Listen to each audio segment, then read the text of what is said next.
एक आज की क्लास में। सो फटाफट से सारे के सारे स्टूडेंट्स आ जाइए, 1 मिनट के अंदर अंदर अपनी पॉजिटिव अफर्मेशन लिखिए और फिर अपनी क्लास को शुरू करते हैं। जल्दी से आ जाइए सारे के सारे स्टूडेंट्स।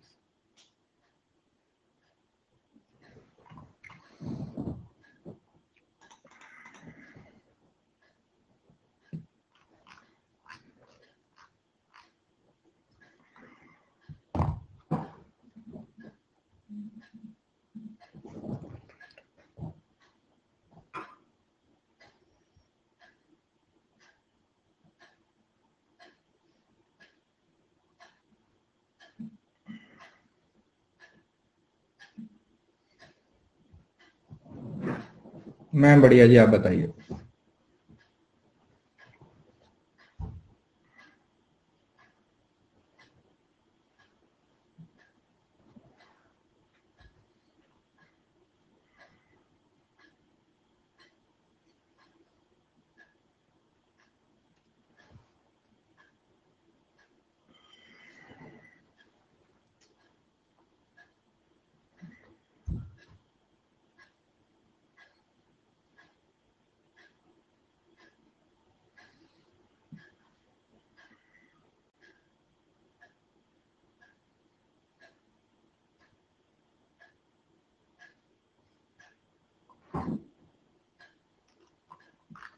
चलिए शुरू करते हैं हम।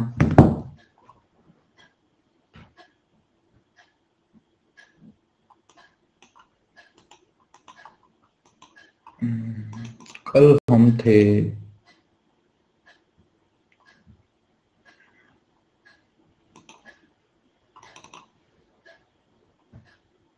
क्योटो प्रोटोकॉल पढ़ रहे थे ना।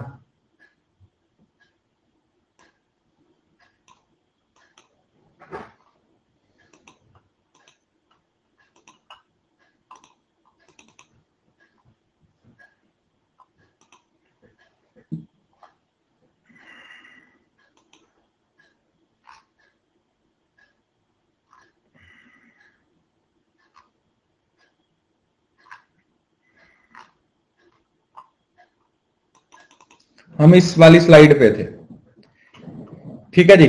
ये वाली स्लाइड थी जहां पे मैंने आप लोगों को बताया था कि जो ज्वाइंट इंप्लीमेंटेशन है, ज्वाइंट का मतलब दोनों ही डेवलप्ड कंट्रीज हैं, दोनों ही एडवांस कंट्रीज हैं जो एक दूसरे को टेक्नोलॉजी और फाइनेंस दे रही हैं। सीडीएम के अंदर क्योंकि क्लीन डेवलपमेंट मैकेनिज्म है, तो इसका मतलब क्या हुआ कि जो एडवांस्ड है वो डेवलपिंग है, यहां पर टेक्नोलॉजी भी दी जा रही है, यहां पर एडवांस और एडवांस के बीच में सिर्फ फाइनेंस की बात हो रही है। ट्रेडिंग में तो सिर्फ पैसे की बात होगी, ठीक है, ट्रेडिंग में सिर्फ पैसे की बात होगी। ज्वाइंट इंप्लीमेंटेशन में टेक्नोलॉजी की बात होगी और यहां पर भी टेक्नोलॉजी और फाइनेंस की बात होगी, ठीक है जी। तो ये बात इतनी सी आप लोगों ने याद रखनी है, इसको बेस बना के आपको क्वेश्चन पूछा जा सकता है, ठीक है। तो दिस इज इंपॉर्टेंट, इसको अपने दिमाग में बिठा लीजिएगा। Offset trading, carbon project, baseline credit trading. अब क्रेडिट ट्रेडिंग का मतलब है, आप समझने की कोशिश करो। देखो, ट्रेडिंग का मतलब हुआ बिजनेस, कार्बन की ट्रेडिंग मतलब क्या हुआ कि हमें कार्बन एमिशन के कुछ टारगेट्स दिए गए हैं हर कंट्रीज को, ठीक है जी, इतना तो सभी को पता है। हर कंट्रीज को कार्बन एमिशन के कुछ टारगेट्स दिए गए हैं। उन टारगेट्स को जब कोई कंट्री अचीव कर लेती है तो इसका मतलब वो अपने स्टैंडर्ड्स को मीट कर रही है। अब होता क्या है, ऐसे देखो, सपोज करो ये एक्स कंपनी है, ये वाई कंपनी है, कंट्री सॉरी, ठीक है जी। एक साइड पे एक्स कंट्री है और एक साइड पे वाई कंट्री है। सपोज करो इसका टारगेट था कार्बन एमिशन को रोकने का या कार्बन क्रेडिट्स को सेव करने का 100 यूनिट्स का, मतलब इसे 100 यूनिट्स बचानी थी और इसको भी 100 यूनिट्स बचानी थी। सपोज करो इसने अपनी जितनी यूनिट्स बचानी थी उससे ज्यादा यूनिट्स बचा दी, इसने 120 यूनिट्स बचा ली, मतलब इसके पास कितना सरप्लस है, 20 यूनिट्स का। अभी इसके पास 20 यूनिट्स ज्यादा है ना, 20 यूनिट्स ज्यादा है और इसका 100 का टारगेट था, बट ये सपोज करो सिर्फ 80 यूनिट्स को ही सेव कर पाई, बट अभी इसका टारगेट पूरा नहीं हुआ।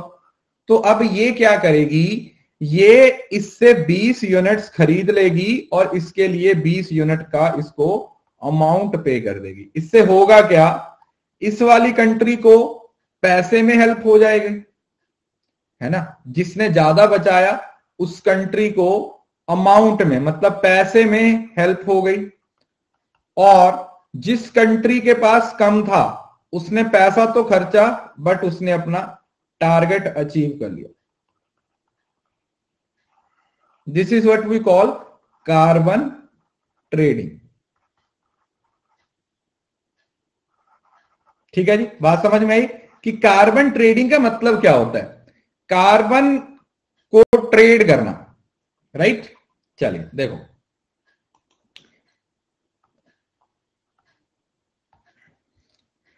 एक होता है एमिशन ट्रेडिंग, एक होता है ऑफसेट ट्रेडिंग। एमिशन ट्रेडिंग जिसको कैप एंड ट्रेड भी बोला जाता है। अब इसका मतलब समझने की कोशिश करो। Emission trading allow countries to sell unused emission units to country that have exceed their range, जो मैंने अभी आप लोगों को बताया। एमिशन ट्रेडिंग का मतलब क्या हुआ कि एक कंट्री जिसने ज्यादा बचा लिया वो उस कंट्री को दे देगी जिसने कम बचाया। एक कंट्री जिसने ज्यादा कार्बन बचाई वो वाली उसको बेच देगी जिसने ज्यादा, जो अपने टारगेट को अचीव नहीं कर पाया, जो अपने टारगेट को अचीव नहीं कर पाया। तो यहां पर सिर्फ ट्रेडिंग हो रही है। और ऑफसेट का मतलब है another variant of credit, carbon credit is to earn by company by investing same amount of money in such project known as carbon project. अब इसमें क्या होता है, इसके अंदर आप क्या करते हो, जैसे आप डेवलप कंट्री हो, आप एक ऐसी कंट्री जो अभी अंडर डेवलप्ड है वहां पर एक प्रोजेक्ट लगा देते हो अपने पैसे से, राइट। और उससे आप क्रेडिट यूनिट्स को सेव करके अपना टारगेट अचीव कर लेते हो। ठीक है, जैसे यूएस है, वो अपना टारगेट अचीव करना चाहता है बट उससे अपने से हो नहीं रहा, तो उसने एक कार्बन रिडक्शन का प्रोजेक्ट इंडिया में लगा दिया, और यहां से जो सेविंग होती है वो किसके अकाउंट में जाएगी, वो यूएस के अकाउंट में चली जाएगी। समझ रहे हो ना, दोनों का। एक में तो डायरेक्ट खरीद लिया कि ठीक है भाई तूने 10 यूनिट्स बचाई थी, तू 10 यूनिट मेरे को दे दे, मैं तेरे को पैसे दे देता हूं। बट दूसरी साइड पे क्या हुआ, दूसरी साइड पे ये कह दिया कि ना जी ना, हम तो तुम्हारे देश में ही एक प्रोजेक्ट लगा देंगे और उससे हमारे कार्बन का जो टारगेट है वो अचीव हो जाएगा, हमारे कार्बन का जो टारगेट है वो क्या हो जाएगा, अचीव हो जाएगा। सिंपल। तो ये दोनों ही टर्म्स इंपॉर्टेंट है, इसका मीनिंग पता होना चाहिए। ऑफसेट ट्रेडिंग या कार्बन प्रोजेक्ट, लिखा तो हुआ ना कार्बन प्रोजेक्ट का मतलब वहां पर प्रोजेक्ट लगा के अपनी कार्बन को बचाने की कोशिश करनी। ठीक है जी, मतलब अल्टीमेटली हमें अपने टारगेट को अचीव करना है, फिर वो चाहे हम किसी से खरीद के कर लें, चाहे किसी के घर में कोई प्रोजेक्ट लगा के कर लें। जैसे इसकी एक एग्जांपल देखो। For example, suppose a thermal power plant of 800 megawatt capacity emits 400 equivalent in the atmosphere. Now a country build up to 800 megawatt wind energy plant that does not generate any amount of emission as an alternative to thermal plant. तो अब इसमें क्या होगा, जैसे suppose करो कि India के अंदर कोई प्लांट है वो 800 मेगावाट का है जो 400 मेगावाट कार्बन इमिट करता है। तो आप क्या करते हो, इसको बंद करके इसकी जगह पर ऐसा ही 800 मेगावाट के लिए एक प्रोजेक्ट लगा देते हो जो 0 कार्बन इमिट करता है। तो आपने कितना फायदा किया अपना, 400 क्रेडिट यूनिट्स का। तो ये आपके हिस्से में जाएगा क्योंकि इसकी हेल्प आपने की है, ये आपका पैसा लगा हुआ। मतलब अपने देश में काम ना करके किसी दूसरे देश में जब आप काम कर लेते हो, दूसरे देश में अपने प्रोजेक्ट को इंप्लीमेंट कर देते हो, ये उसकी बात हो रही है, राइट। हाँ बिल्कुल, जहां पर कार्बन कम एमिट होती होगी। अरे तो बेटा कंपनी तो चाहती है ना, कंट्री वो तो अभी, मेरे को एक बात बताओ, इंडिया अंडर डेवलप्ड कंट्री है या डेवलपिंग है? अगर कोई डेवलप्ड कंट्री है इंडिया में कोई प्रोजेक्ट लगाने के लिए आना चाहती है तो इंडिया लगवाएगी या नहीं लगवाएगी? ऑब्वियसली लगवाएगी, क्योंकि हम भी तो डेवलप होना चाहते हैं। क्यों हम मना करेंगे क्या किसको?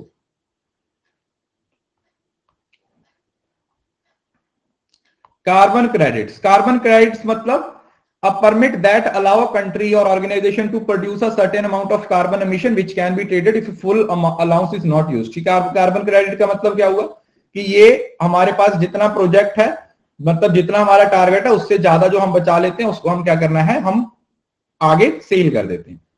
कार्बन फुटप्रिंट्स का मतलब क्या है, the total set of green house gases emission caused by an organisation, event और प्रोजेक्ट। कार्बन फुटप्रिंट का मतलब क्या हुआ कि किसी भी कंट्री के द्वारा, किसी भी ऑर्गेनाइजेशन के द्वारा, किसी भी इवेंट के द्वारा जो टोटल CO2 एमिट होती है या ग्रीन हाउस गैसेज एमिट होती हैं उसको क्या बोला जाता है, कार्बन फुटप्रिंट का नाम दिया जाता है। ठीक है, सिंपल डेफिनेशन है, सिंपल डेफिनेशन लिखी हुई है कार्बन फुटप्रिंट्स। अब ये वाली स्लाइड बहुत इंपॉर्टेंट है, इसमें एक ही लाइन जो आप लोगों ने याद रखनी है, एक क्रेडिट किसके बराबर है, 1 ton of CO2। 1 ton carbon dioxide is equal to 1 carbon credit, ये आप लोगों ने याद रखना। जो 1 कार्बन क्रेडिट है ना, 1 कार्बन क्रेडिट है वो किसके बराबर है, वो 1 टन, मतलब अगर आपने 1 टन कार्बन डाइऑक्साइड एमिट होने से बचा लिया तो आपको कितना क्रेडिट मिल गया, आपको 1 क्रेडिट मिल जाएगा।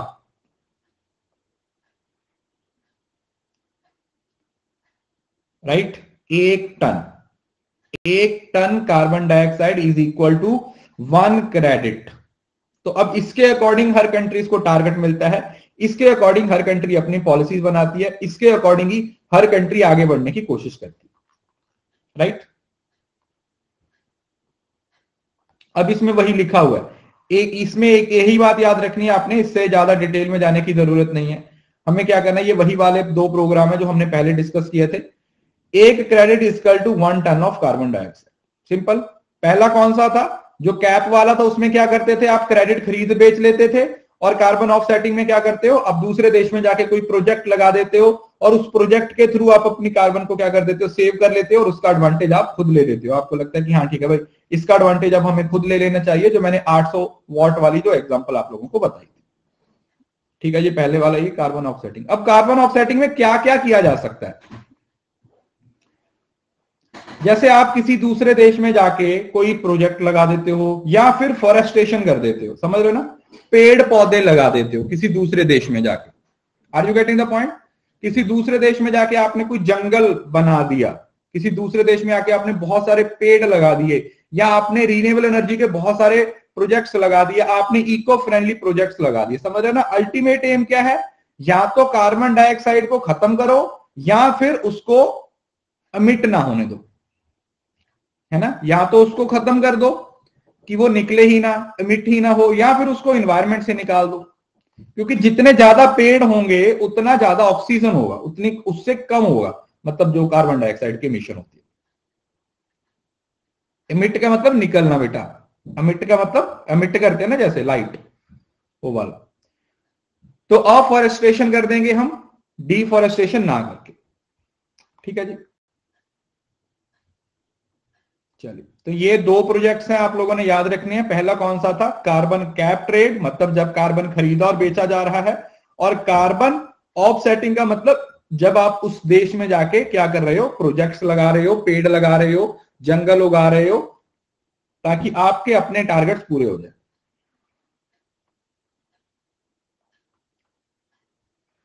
उसके बाद कार्बन टैक्स।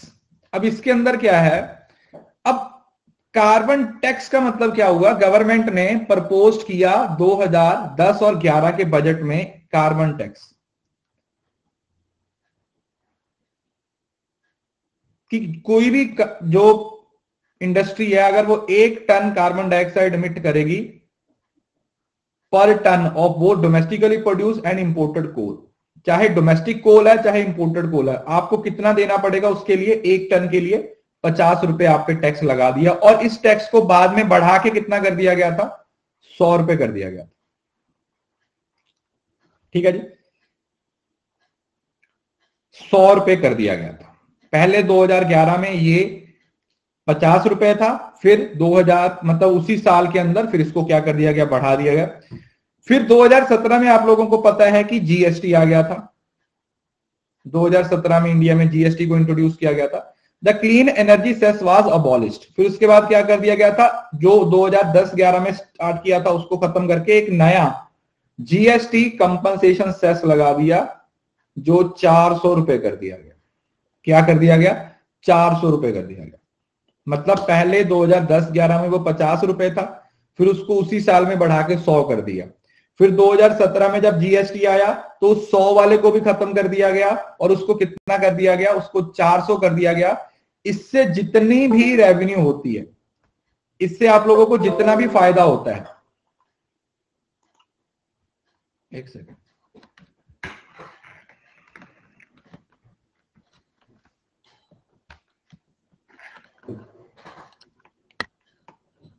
एक सेकंड,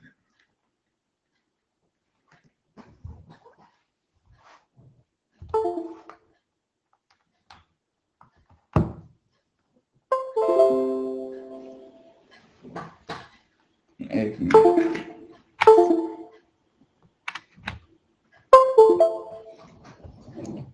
इससे जितना भी रेवेन्यू होगा वो किसके अकाउंट में जाएगा, नेशनल क्लीन एनर्जी फंड के हिस्से में जाएगा। कहां पे चला जाएगा, नेशनल क्लीन एनर्जी फंड। सारे का सारा पैसा कहां पे चला जाएगा, एनसीईएफ, नेशनल क्लीन एनर्जी फंड में। सेस मतलब टैक्स को ही बोल देते हैं एक तरीके से, ठीक है। अभी आप इसको टैक्स ही समझ लीजिए, वैसे सेस प्रैक्टिकल तरीके से मीनिंग कुछ और होता है, बट फिलहाल के लिए आप इसको टैक्स ही समझ लीजिए। Non compliance of Kyoto and penalties, तो ये हमारे लिए इंपॉर्टेंट नहीं है, ठीक है, क्योंकि ये जो हमारी कंट्रीज पे तो इसको इंप्लीमेंट किया ही नहीं गया, ठीक है। ये मैं आपको पहले पढ़ा चुका हूं, तो ये ज्यादा डिटेल में जाने की जरूरत नहीं है।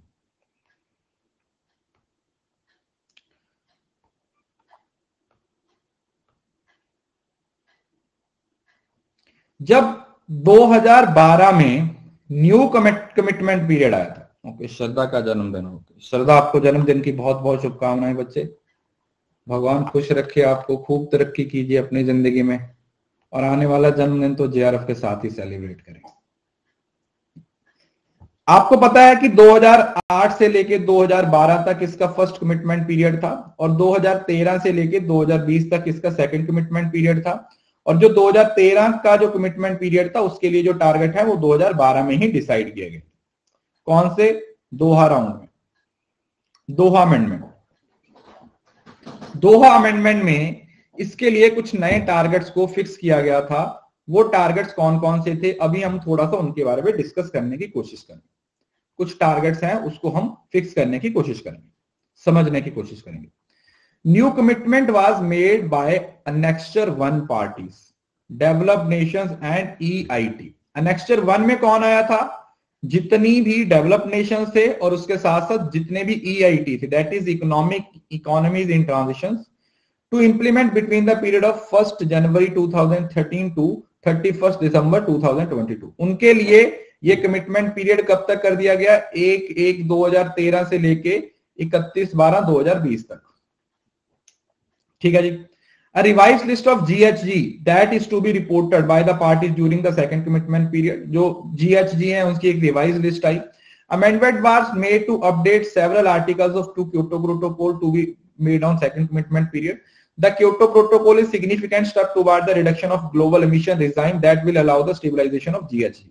अब एक दो बार क्वेश्चन सिर्फ ऐसा ही पूछा गया था कि जो क्योटो प्रोटोकॉल है ये कौन से टारगेट के साथ रिलेट करती है, जैसे मरकरी के साथ, क्लाइमेट चेंज के साथ करती है, या फिर ये ग्रीन हाउस गैसेस के साथ करती है।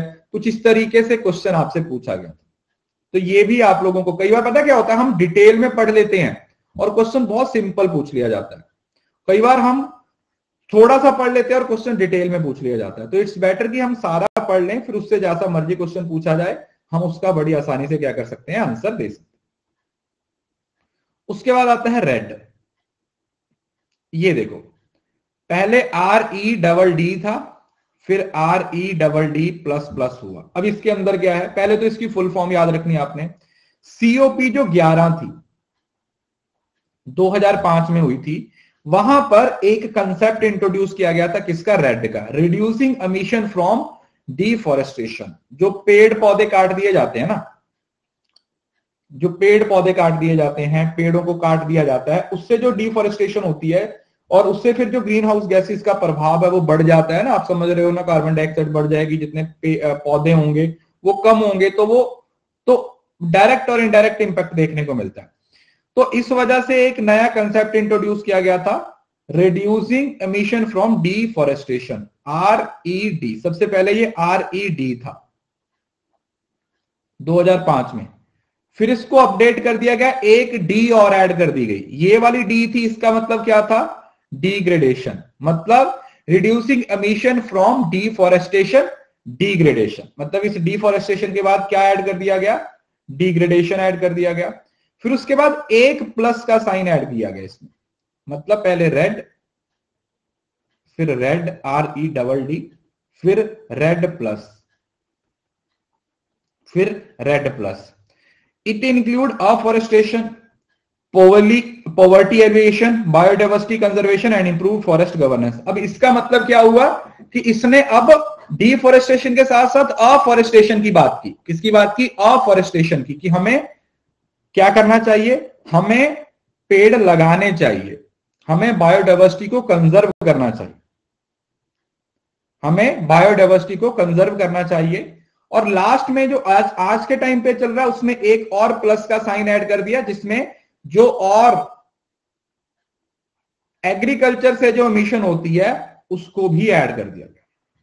ठीक है जी, देखो COP11 हुई थी 2005 में, इसमें रेड का कंसेप्ट आया था, फिर REDD का कंसेप्ट आया था, फिर REDD प्लस का आया था, और फिर REDD प्लस प्लस, यही है ना। तो ये पूरा सीक्वेंस है। COP11 जो मीटिंग हुई थी बेटा, ये COP1 2 3 4 ऐसे मीटिंग्स होती है ना, ये उसी की बात हो रही है,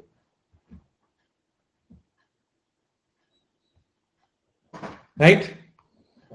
reducing emission, red is a mechanism developed by parties of UNFCCC, ये भी क्योटो प्रोटोकॉल के अंडर आता है। ठीक है, याद रखिएगा किसके अंडर आता है, ये भी जो हमारी पार्टीज हैं, जो COP है, उन्होंने इसको बनाया गया है। It create financial value for the carbon stored in forest to offer incentive for the developing nation to reduce emission. अब इसके अंदर क्या टारगेट रखा गया, इसके अंदर मतलब इसको एज अ पैरामीटर लेके चले। पैरामीटर लेके चलने का मतलब क्या हुआ कि इन्होंने ना जो जंगलों में, समझ रहे हो ना, फॉरेस्ट में, देखो आप दुनिया में बहुत जंगल भी हैं, ऐसा नहीं है कि जंगल नहीं है, दुनिया में बहुत बड़े बड़े जंगल हैं, और जंगल आप लोगों को पता है नेचुरली कार्बन को स्टोर करके रखते हैं, है ना, कार्बन को स्टोर करके रखते हैं।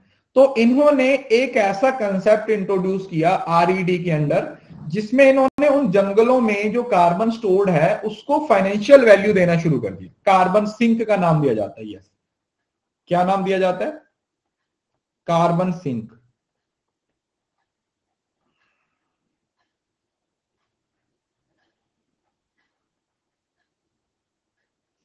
कार्बन सिंक का नाम दिया गया।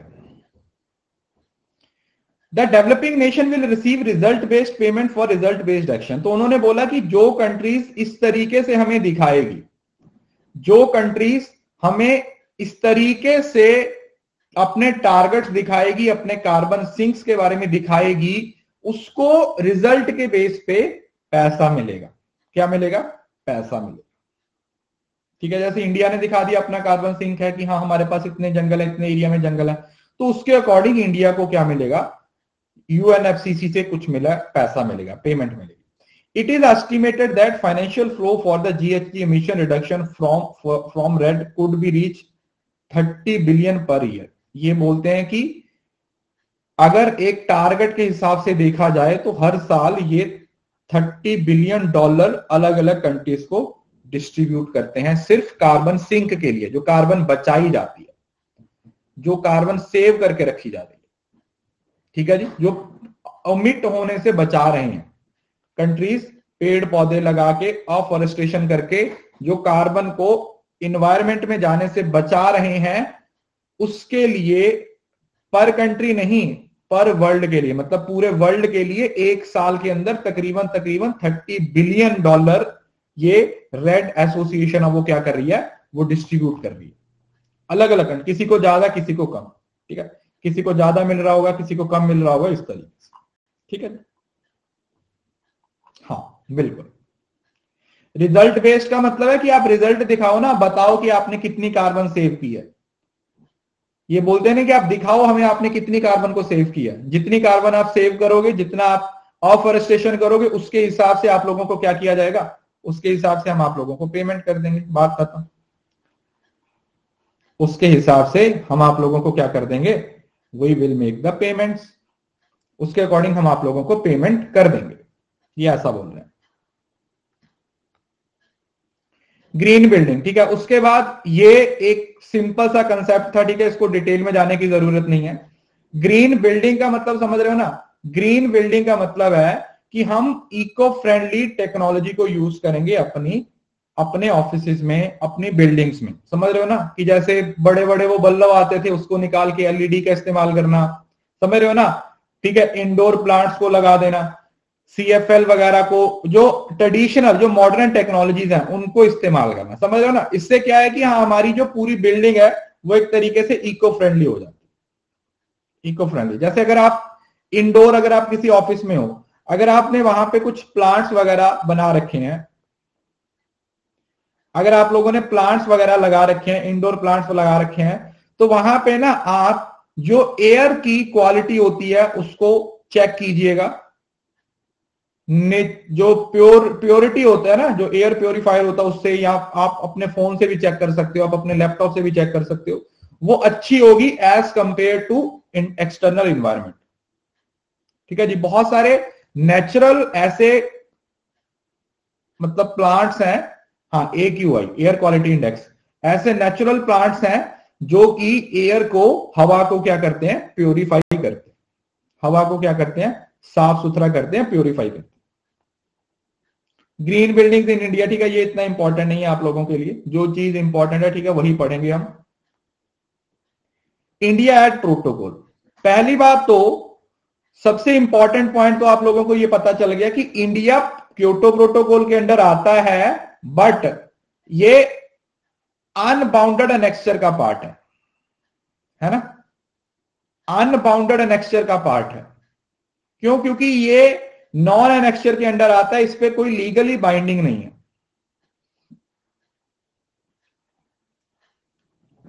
इस पे कोई ये लीगली बाइंडिंग नहीं है कि हाँ भाई हमें इसको करना ही करना है। ये हमारे लिए कोई लीगली बाइंडिंग नहीं है कि हमें इसको करना ही करना है। अगर हो गया तो ठीक है, अगर नहीं हुआ तो भी कोई दिक्कत नहीं है ना। मतलब टारगेट तो दिया हुआ है, बट ऐसा नहीं है कि उस टारगेट को आपने अचीव करना ही करना है।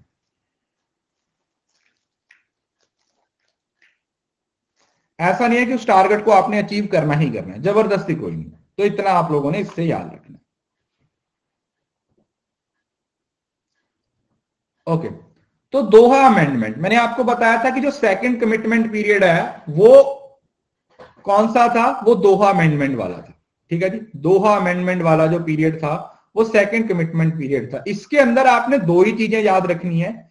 सबसे पहली चीज कि यहां से आपका 2012 में एक कंसेप्ट बना था, मतलब आप समझ लीजिए कि एक प्रोटोकॉल बना था जिसमें यह डिसाइड किया गया था कि 2013 से लेके 2020 तक एक हमारा सेकंड कमिटमेंट पीरियड रहेगा। और दूसरी बात इसमें सबसे ज्यादा इंपॉर्टेंट है, वो क्या है कि दोहा अमेंडमेंट को कितने कंट्रीज ने एक्सेप्ट किया था, 135 स्टेट ने एक्सेप्ट किया था। और इंपॉर्टेंट पॉइंट आया था कि इस टाइम पे, इसी राउंड में कनाडा ने क्या कर दिया था, विदड्रॉ कर दिया था। कनाडा ने इसको छोड़ दिया था, कनाडा ने बोला था कि हम नहीं खेल रहे। कनाडा ने क्या बोल दिया था कि हम तो खेल ही नहीं रहे, हमें इसका पार्ट ही नहीं बनना। क्या नहीं करना, हमें इसका पार्ट बनना ही नहीं है। We don't want to be part of it, हम इसका पार्ट नहीं बनना चाहते। राइट, क्लियर है, हम नहीं खेल रहे। क्रिटिसिज्म ऑफ क्योटो प्रोटोकॉल, देखो क्रिटिसिज्म वैसे बहुत ज्यादा इंपॉर्टेंट नहीं होता है। क्रिटिसिज्म का मतलब सिर्फ इतना ही होता है जो हमने पहले भी पढ़ा था। क्रिटिसिज्म को लेके पढ़ा था ना कि भाई जो अभी ये इकोनॉमिक लेवल पे कंट्रीज को डिसाइड करते हैं ना, ये जो डिसाइड करते हैं वो इकोनॉमिक लेवल पे कर रहे हैं। बट अगर देखा जाए तो CO2 एमिशन में तो वो वाली कंट्रीज भी बहुत बड़े लेवल पे अपना रोल प्ले कर रही हैं जो अभी अंडर डेवलप्ड है या डेवलपिंग है। जैसे इंडिया की बात की थी अपन ने, हमने क्या बात की थी कि इंडिया है जी, इंडिया चाहे डेवलपिंग कंट्रीज का पार्ट है, इंडिया चाहे अभी डेवलपिंग कंट्रीज का पार्ट है, बट वो अब बाउंडिंग में आता ही नहीं है। क्यों? क्योंकि उस इकोनॉमिक लेवल पे देखा जाए तो इंडिया एक कौन से लेवल पे आता है, India comes under, you can say कि यार ये इंडिया तो इसका पार्ट है ही नहीं क्योंकि इंडिया डेवलप्ड कंट्री नहीं है, तो उसको एनेक्सचर नॉन एनेक्सचर में रखा गया है क्योंकि वो उसके लिए टारगेट की बाउंड्री नहीं है। बट अगर देखा जाए तो ग्रीन हाउस गैसेज या CO2 इमिट करने में इंडिया टॉप 3 कंट्रीज में आता है। समझ रहे हो? तो यही इसका बेसिक क्रिटिसिज्म है, जहां पर ये देखने को लगता है कि अच्छा यार, एक साइड पे हम CDR को, कॉमन बट डिफरेंशिएटेड रिस्पॉन्सिबिलिटी की बात कर रहे हैं, और दूसरी साइड पे हमारे पास खुद ऐसी कंट्रीज हैं, खुद ऐसे पैरामीटर्स हैं जिसको हम सही तरीके से इस्तेमाल नहीं कर रहे। हाँ निकिता, पॉइंट यही है कि हाँ ऐसा होना चाहिए, ठीक है। आप ऐसा नहीं बोल सकते कि हम डेवलपिंग या डेवलप्ड कंट्रीज के हिसाब से करें, हमें इंप्लीमेंट करना चाहिए CO2 की एमिशन के अकॉर्डिंग, ठीक है जी। मतलब ये अल्टीमेटली पॉइंट यही बोला जा रहा है कि कंट्रीज को इकोनॉमिक लेवल पे नेक्सस में मत डालो कि कोई कंट्री कितनी बड़ी है या कितनी छोटी है, कितनी उसकी पर कैपिटा इनकम है, ये देखो कि कौन सबसे ज्यादा अमिट कर रहा है।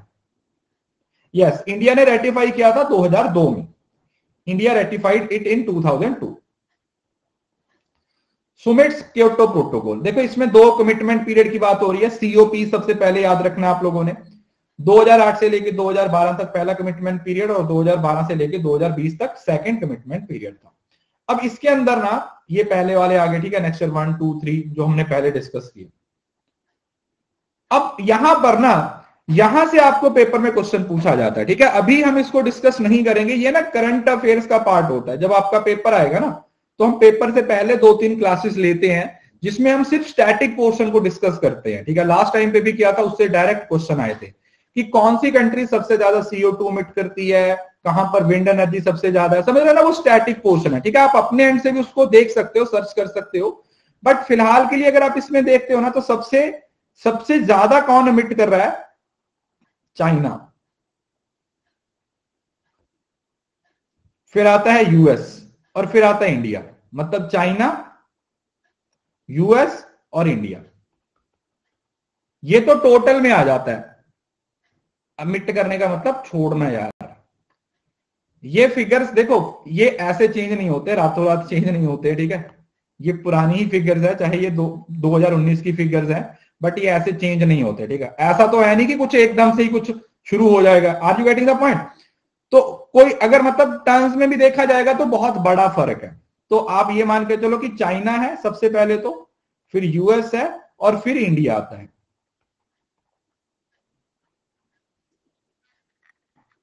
ये 28% दिखा रहा है, ये 14% दिखा रहा है, ये 7% दिखा रहा है। उसके बाद ये छोटी छोटी कंट्रीज आ जाएंगी। उसके बाद रशिया 5% दिखा रहा है, 3% है ना, इस तरीके से ये टाइम टू टाइम। मतलब इसके बाद क्या होता है, ये टोटल एमिशन हो जाती है। फिर कई बार पर कैपिटा के हिसाब से पूछा जाता है, उसका चार्ट अलग आता है, ठीक है। जैसे ये देखो, ये 2017 का ये चार्ट आपको पेपर से पहले मैं दोबारा पढ़ाऊंगा। जैसे अगर देखो तो अगर टॉप 20 कंट्रीज देखा जाए जो टोटल कार्बन डाइऑक्साइड एमिट करती है, मतलब टोटल के फॉर्म में, समझ रहे ना, मतलब सबसे ज्यादा, तो उसमें चाइना, US और इंडिया पहले 3 नंबर पे आती हैं। और अगर आप इस साइड पे देखते हो ना तो पर कैपिटा मिशन की बात हो रही है। पर कैपिटा में ये चेंज हो जाएगा, फिर उसमें सऊदी अरेबिया पहले पे आ जाएगा, ऑस्ट्रेलिया दूसरे पे आ जाएगा, यूनाइटेड स्टेट्स तीसरे पे आ जाएगा, ठीक है। ये चेंज होता रहता है, ये क्या हो जाता रहता है, ये चेंज होता रहता है, ठीक है। तो हम पेपर से पहले जो लेटेस्ट डेटा होगा, ठीक है, हम उसको पढ़ेंगे और उसको बेस बना के। पर कैपिटा मतलब एक पर्सन, जैसे पर कैपिटा इनकम होती है ना, तो उसी तरीके से पर कैपिटा कंजम्पशन की बात होती है, पर कैपिटा एमिशन की बात हो रही है। मतलब कि अगर उस पूरी एमिशन को पॉपुलेशन पे डिवाइड कर दिया जाए तो एक पर्सन के हिस्से में कितनी एमिशन आती है, आप ऐसा मान के चलो, पर हेड बोल सकते कि एक बंदे के हिस्से में कितना आएगा, एक बंदे के हिस्से में कितना आएगा, ठीक है जी। उसके बाद एक ग्रीन क्लाइमेट फंड भी बनाया गया था, जैसे सीओपी है, उसमें ग्रीन क्लाइमेट फंड 16 के टाइम पे बनाया गया था और 17 में उसको लीगल अप्रूवल दे दी गई थी। फंड ने ऑपरेशन स्टार्ट किया था अपना 2013 में, ठीक है, इतना ही है। और इसकी जो टोटल क्लाइमेट फाइनेंस का जो इसका हिस्सा है वो कितना है, $100 बिलियन, ठीक है। इसमें 4 ही पॉइंट आप लोगों ने याद रखना, इसमें आप लोगों ने यही 4 पॉइंट याद रखने, इससे ज्यादा आप लोगों को याद करने की जरूरत नहीं। तो ये आप लोगों का टोटल क्योटो प्रोटोकॉल है। अगर आप अपनी बुक में भी देखोगे ना, बुक में भी इतना डिटेल में नहीं दिया हुआ, मैंने फिर भी कोशिश किया कि मैं हर एस्पेक्ट को टच करने की कोशिश करूं जितना भी पूछा जा सकता है। फिर भी जल्दी ही हम इसकी मैराथन भी लेंगे रिवीजन करवाने के लिए। अभी पहले मैं आपको पेरिस एग्रीमेंट पढ़ाऊंगा, उसके बाद फिर इसका डिफरेंस पढ़ेंगे, क्योंकि क्योटो और पेरिस एग्रीमेंट में कुछ चीजें सेम है और कुछ चीजें डिफरेंट है, ठीक है। पहले इसका चलो स्क्रीनशॉट तो आता नहीं है, पीडीएफ डाउनलोड करोगे ना तो ये वाला चार्ट है, इसको नोट डाउन कर लेना, ठीक है, अपनी कॉपी पे। प्लीज इसके नोट जरूर बना लीजिएगा, और कुछ आप लिखो ना लिखो, इसके नोट्स आप जरूर बना लीजिएगा, ठीक है, क्योंकि इससे आपको मॉक में भी काफी बार क्वेश्चन पूछा गया है, इससे आप लोगों को फाइनल में भी क्वेश्चन पूछा जाता है। क्योंकि जो क्योटो प्रोटोकॉल है ना वो पेरिस है, क्योंकि सीओपी के अंडर ही आता है ना, सीओपी के अंडर ही आता है। तो सीओपी के अंडर आने की वजह से फिर वो आगे, पीडीएफ तो क्लास के साथ ही डाउनलोड हो जाता है ना बेटा, क्लास जब आप क्लास खत्म हो जाती है ना उसके बाद ही 1-1.5 घंटे के बाद जैसे रिकॉर्डिंग आती है, रिकॉर्डिंग के साथ ही आप पीडीएफ पे लिखा हुआ आता है कि पीडीएफ डाउनलोड करने की ऑप्शन आती है, वहां से आप कर सकते हो।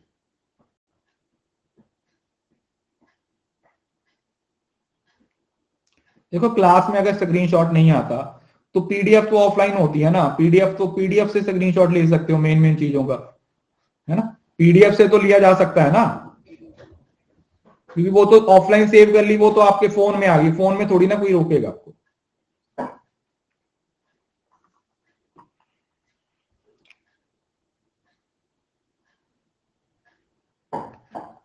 इसकी मैराथन पता नहीं है या नहीं है, बट इसकी एक 3 घंटे की मैराथन जरूर है, अनअकैडमी पे ही ली थी काफी देर पहले, उसमें सब पढ़ाया हुआ है। दोबारा भी लेंगे, इस बार अपडेट करके लेंगे सब कुछ।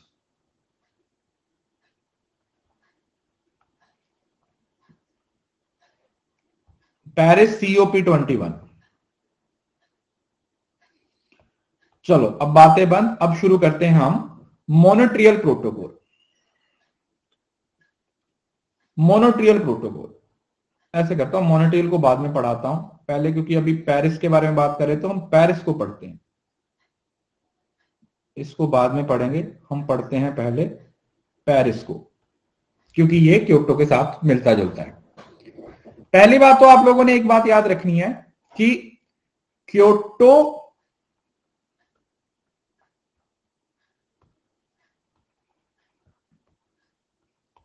और पेरिस को आपने एक साथ लेके चलना है, मतलब ऐसा समझ के चलिए कि हाँ, हम क्योटो की जो कमियां थी, जो क्योटो के अंदर जो प्रॉब्लम्स थी, उसको खत्म करने के लिए एक तरीके से पेरिस समिट बना था। अब ये मान के चलो, ठीक है जी, are you getting the point, कि एक तरीके से जो क्योटो की जो कमियां थी, क्योटो जो सही तरीके से नहीं कर पा रहा था, उसको कवर करने के लिए, उसको सही करने के लिए पेरिस समिट की शुरुआत हुई थी, या ये मान के चलो कि पेरिस का एक अपना बड़ा रोल रहा था उस चीज के लिए। पेरिस समिट 2015 और 16 से रिलेट करता है, ठीक है। पहले मैं आपको इसका एक फोटो दिखाता हूं,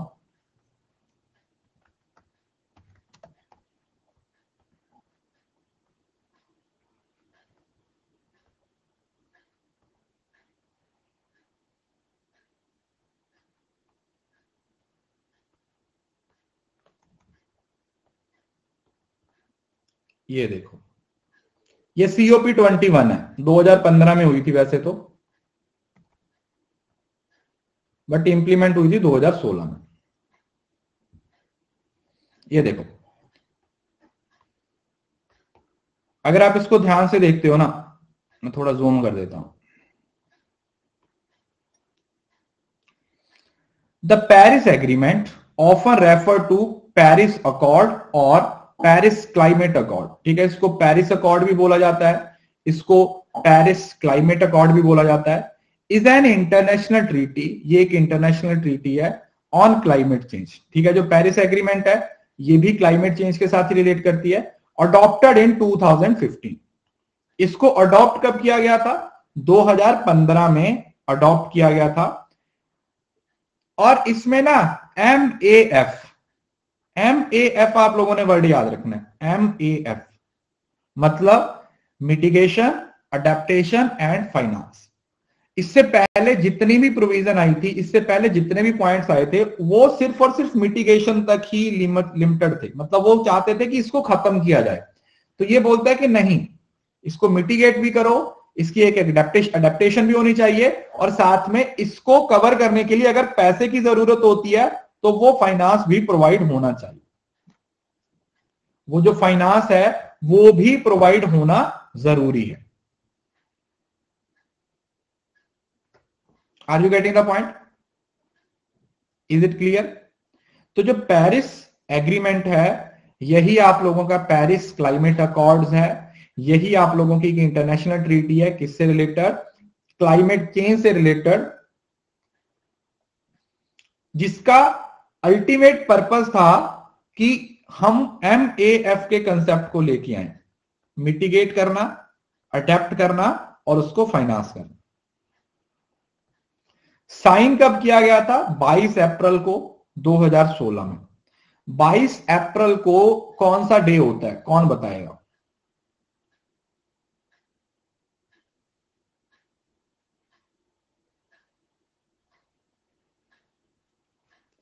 वर्ल्ड अर्थ डे होता है 22 अप्रैल को।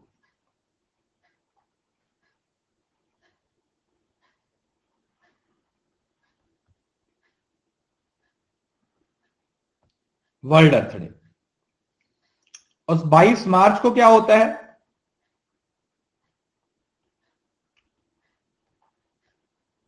वर्ल्ड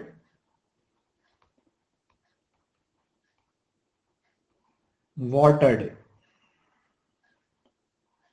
क्या होता है? World water day. और इफेक्टिव कब से हुआ ये? 4 नवंबर 2016 से। इंटरनेशनल ट्रीटी मतलब इंटरनेशनल लेवल पे यार, ये तो नॉर्मल पॉइंट्स हैं, इसमें क्या है, ठीक है जी।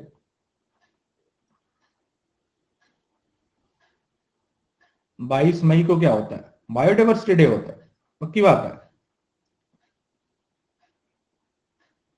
22 मई वर्ल्ड बायोडाइवर्सिटी डे।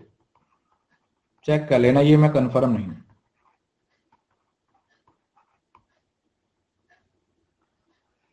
इसके बारे में कंफर्म नहीं हूं, इसको एक बार गूगल कर लीजिएगा, ठीक है जी। चलिए,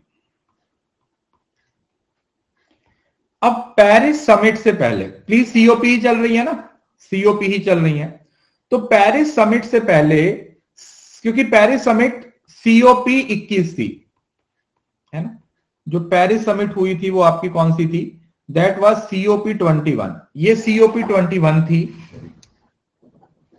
और जब पेरिस समिट हुआ उससे पहले की जो समिट हुई थी वो लीमा समिट हुई थी, लीमा क्लाइमेट चेंज कॉन्फ्रेंस, जो कि COP 20 थी और CMP 10 थी। अब ये CMP क्या है ये आगे बताऊंगा, फिलहाल के लिए आप याद रखिए ये COP 20 जो इससे पहले हुई थी, COP 20 इससे पहले हुई थी।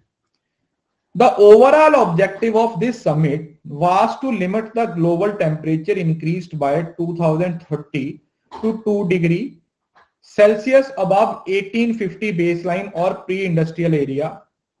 अब ये मान के चलो कि ये इसके अंदर जो भी टारगेट बनाए गए थे उस पर कोई डिसीजन नहीं आया था, तो लीमा इतनी इंपॉर्टेंट नहीं है, बट हाँ लीमा है वो पेरिस के लिए बेस जरूर बनी थी, इतना आप याद रख सकते हो।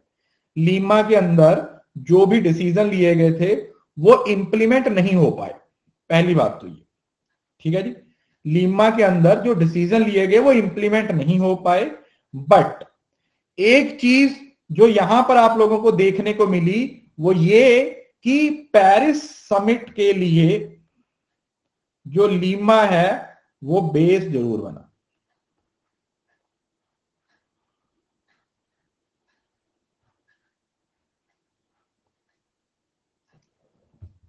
ठीक है जी, बेस जरूर बन गया।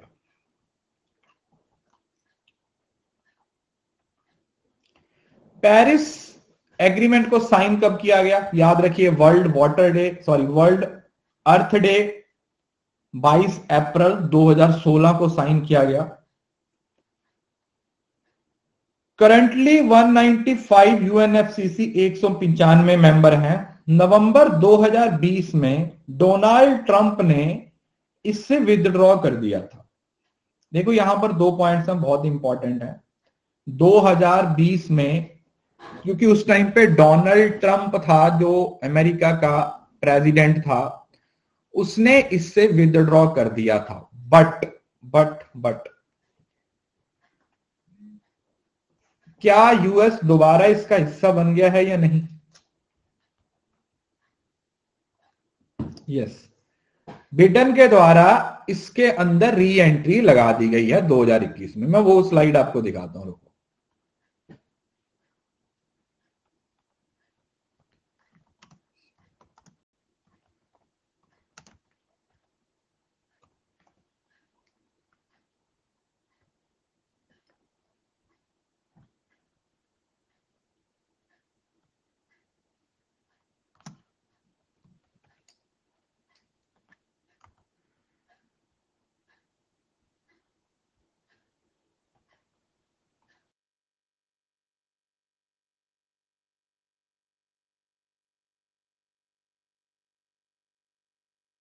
ये देखिए, क्योंकि ऐसी चीजें वो अक्सर आप लोगों को पेपर में पूछ लेते हैं।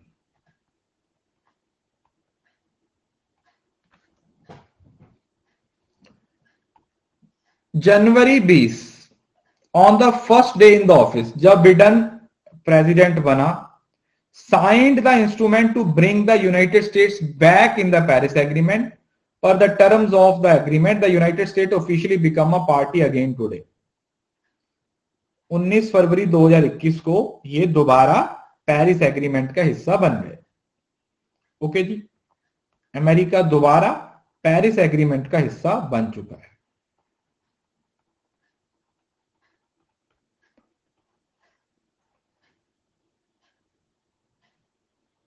क्लियर है जी? This is important. निकला तो था 2020 में, नवंबर 2020 में छोड़ दिया था, बट क्योंकि उस टाइम पे डोनाल्ड ट्रंप था और 19 फरवरी 2021 को दोबारा ज्वाइन हो गया था। What is Paris agreement? Paris Agreement of 2016 is a historical international accord that brings almost two countries together to set a common goal to reduce global greenhouse gases and emission to fight climate change. अरे जनवरी में sign किया था, enter फरवरी में हुआ। अब इसके अंदर ना दो पॉइंट, ये जो सेकंड लाइन है ना, इसको बेस बना के आज तक 6-7 क्वेश्चन पूछे गए। पेरिस एग्रीमेंट के टारगेट कि जो प्री इंडस्ट्रियल लेवल है उससे हमें अपने टेम्परेचर का जो राइज है वो 2 डिग्री से कम रखना है। इसको अपनी कॉपी पे नोट डाउन कर लो, ये आएगा ही आएगा।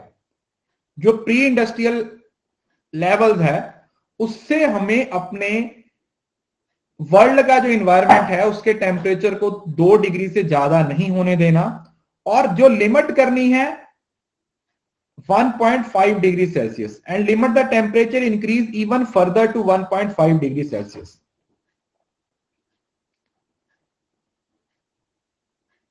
ये लाइन बार बार आपसे पूछी जाएगी। प्री इंडस्ट्रियल से 2 डिग्री से ज्यादा नहीं होने देना और 1.5 तक फिक्स करने की कोशिश करनी है। ये बहुत ही ज्यादा इंपॉर्टेंट है, ये बहुत बहुत ज्यादा इंपॉर्टेंट है।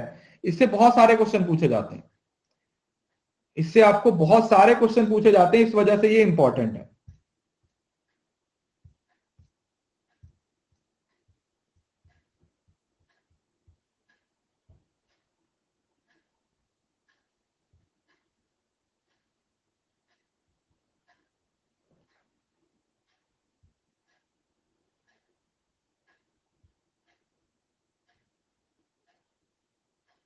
ओके, समझ आ गया? तो ये 2 पॉइंट आप लोगों ने याद रखने हैं कि पेरिस एग्रीमेंट के अंदर टारगेट ये रखा गया कि जो हमारा प्री इंडस्ट्रियल रीजन था उसके अंदर जो हमारा लेवल होना चाहिए वो 2% तक लिमिट करनी है और 1.5% से ज्यादा नहीं होने देना।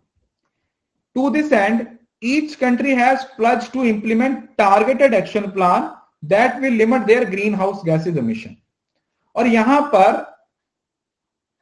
IN intended national determined contribution, INDC का एक नया कंसेप्ट आया था।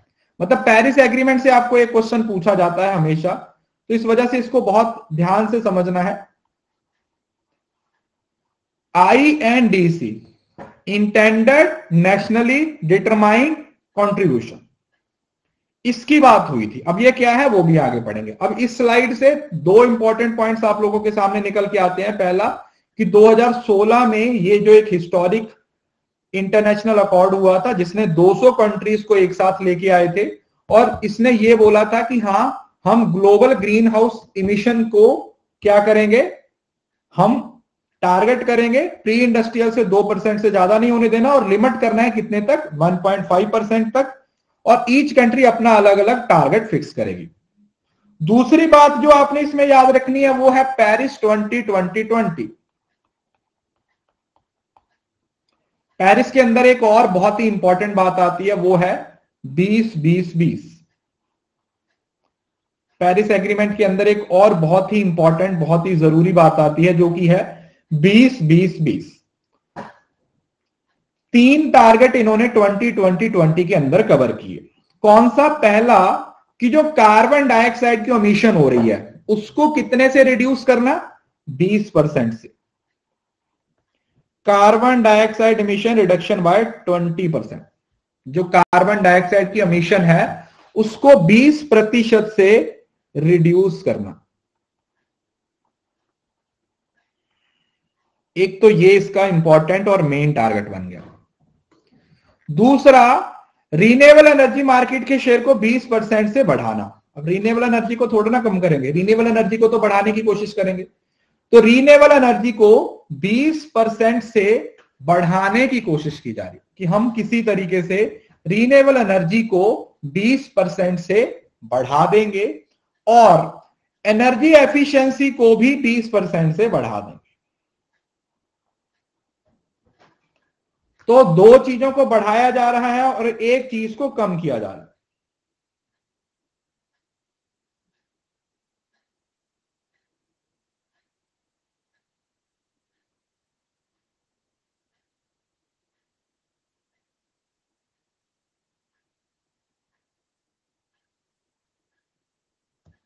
क्लियर है जी?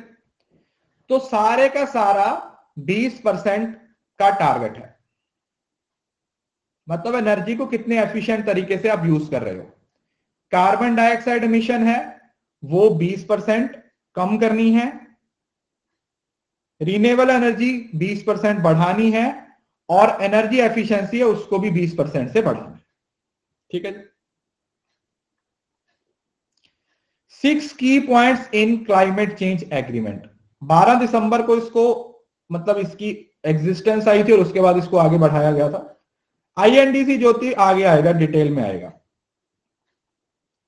सबसे पहला तो ये 2 डिग्री सेल्सियस का मतलब 3.6 फारेनहाइट भी होता है, समझ रहे हो ना? फारेनहाइट और सेल्सियस तो आप लोगों को पता है। 2 डिग्री सेल्सियस मतलब 3.6 फारेनहाइट और 1.5 डिग्री मतलब 2% से ज्यादा नहीं होना चाहिए और 1.5 डिग्री तक हम उसे टारगेट करना चाहते हैं। 186 कंट्रीज ने अपने प्लान्स को सबमिट किया था कि वो किस तरीके से ग्रीन हाउस गैसेस के एमिशन को कम करेंगे। ठीक है जी? तीसरा,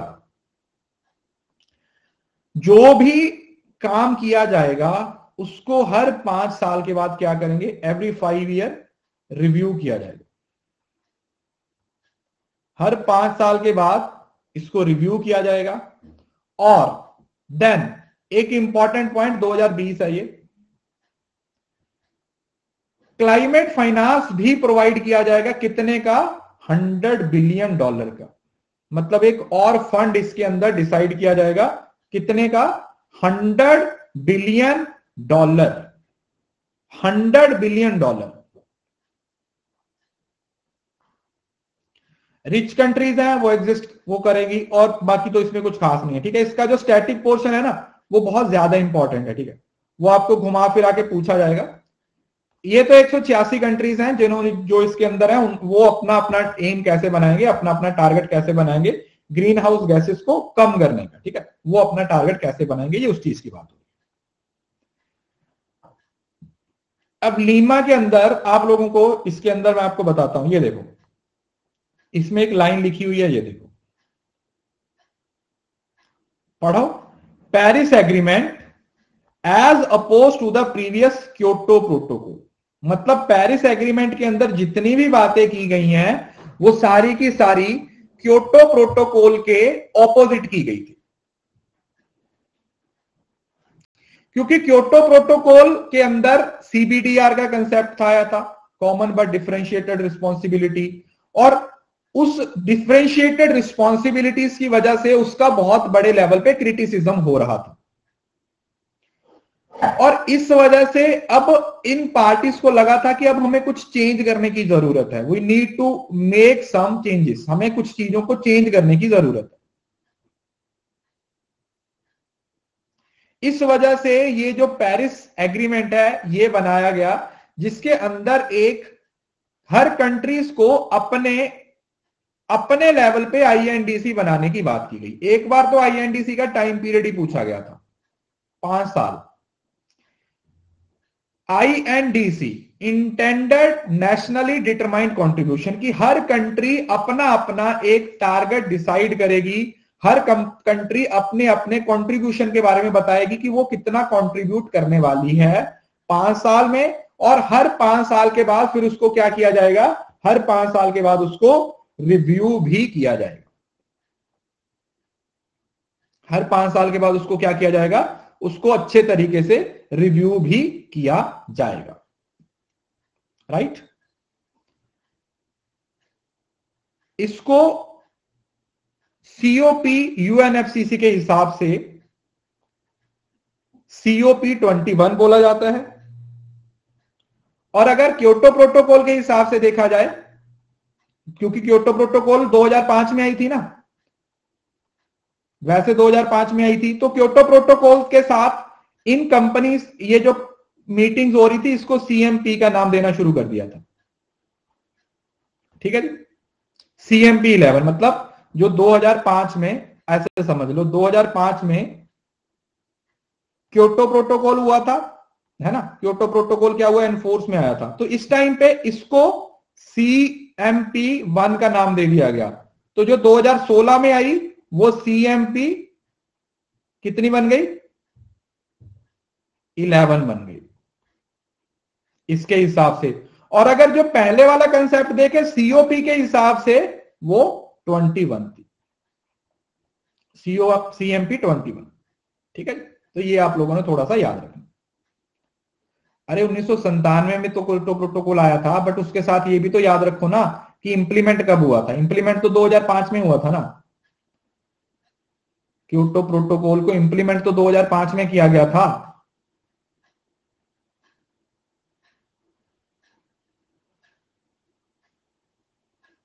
ठीक है जी, चलो मैं इसको आगे, अभी इसको यहां पे रहने दो, ये आगे आएगा तो मैं यहां पे आपको आगे बढ़ा दूं। अभी इसको छोड़ दो, इसको छोड़ दो, आगे पढ़ लेंगे। पहले अब इसको पढ़ते हैं जो जिस टॉपिक पे हम अभी हैं। United Nations framework convention on climate change dealing with green house gases emission mitigation adaptation and ratified in year 2016। 196 state parties ने, ये कॉन्फ्रेंस हुई थी, कहां पे हुई थी, ये ले बॉग्रेट पेरिस के दौरान पास हुई थी। 12 दिसंबर 2015 को इसके बारे में बात हुई थी, और 22 अप्रैल को इसको क्या कर दिया गया था, साइन कर दिया गया था। मार्च 2019 में have signed the agreement and 185 have become party to it। The Paris agreements long term goal. अब ये वही पहले वाला ही पॉइंट आया जो मैंने आपको सबसे पहली स्लाइड पे बताया था, सबसे फर्स्ट स्लाइड पे पढ़ा था ना हमने, 2% और 1.5% का।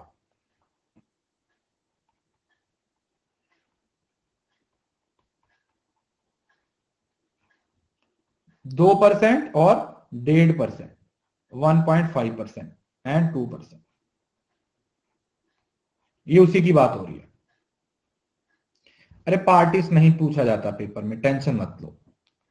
जो चीजें इंपॉर्टेंट नहीं है ना उसको आप छोड़ सकते हो, पार्टीज नहीं पूछा जाएगा। जो पूछा जाएगा वो समझ लो, 2% वाला टारगेट पूछा जाएगा और 1.5% वाला पूछा जाएगा, राइट। ओके, अब इसमें कुछ खास है, आईएनडीसी के बारे में मैंने आप लोगों को बता दिया। हाँ, अब इसमें ना एक वर्ड यहां पे लिखा हुआ है, बॉटम अप अप्रोच। अभी मैंने आपको थोड़ी देर पहले बताया था कि इससे पहले ये किसके ऑपोजिट है, ये क्योटो के ऑपोजिट है, ये बताया था ना, क्योटो के ऑपोजिट है। तो जो क्योटो है ना वो ऊपर से नीचे की तरफ चलती थी, मतलब ऊपर पॉलिसीज बनती थी और नीचे उसको क्या किया जाता था, इंप्लीमेंट किया जाता था। ऊपर पॉलिसीज बनेंगी और उसको नीचे इंप्लीमेंट किया जाएगा, मतलब टॉप डाउन अप्रोच थी वो। ये पेपर में पूछा गया था एक बार, वो टॉप डाउन अप्रोच थी। और वहीं पर क्योटो को छोड़ के अगर मैं पेरिस की बात करूं तो पेरिस क्योंकि इसके बिल्कुल ऑपोजिट है, तो पेरिस बॉटम अप अप्रोच है, नीचे से ऊपर, मतलब सब लोग मिलजुल के इसके अंदर पॉलिसीज बनाएंगे। इसके अंदर लोग हैं वो मिलजुल के पॉलिसीज बनाएंगे।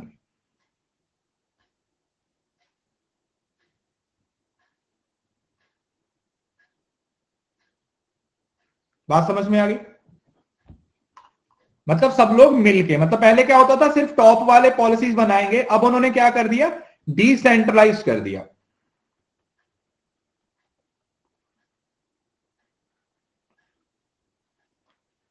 डिसेंट्रलाइज कर दिया कि सबको साथ में लेके हम पॉलिसीज बनाएंगे, राइट। तो ये पॉइंट आप लोगों ने याद रखना है कि ये बॉटम अप अप्रोच थी। ओके, तो इसके अंदर कुछ है काम की बात, वही 2% वाली बात, 1.5% वाली बात। फाइनेंस के लिए 2020 में एक फंड बनाया गया था $100 बिलियन का, जिसको हर 5 साल के बाद रिव्यू किया जाएगा। कब रिव्यू करना है, 2025 में, फंड को। और जो पेरिस समिट है इसको पहली बार कब रिव्यू किया जाएगा, 2023 में, ठीक है। The reviewing mechanism will held every 5 year, first to be conducted in 2000। Paris का 2023 में, और जो उसका फंड है क्योंकि वो 2020 में बना था, उसको हम 2025 में रिव्यू करेंगे। और इसका अमाउंट याद रखिए,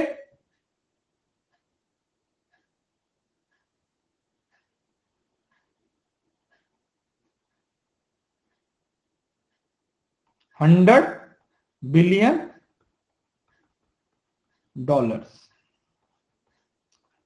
$100 बिलियन, $100 बिलियन, ठीक है जी। Is it clear?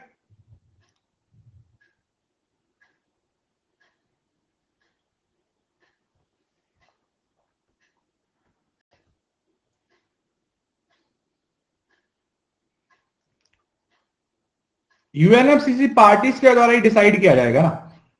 अब देखो इसमें भी कुछ भी नया नहीं है। लास्ट वाला जो आप पॉइंट देखोगे, ये वाला जो हमने पहले भी पढ़ा,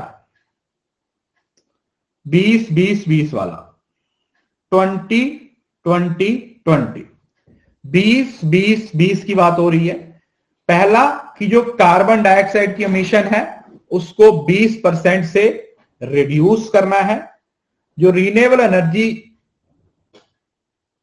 उसको 20% से बढ़ाना है, और उसके साथ साथ जो एनर्जी एफिशिएंसी है उसको भी 20% से बढ़ाना है। चलो 1 मिनट का ब्रेक ले लो।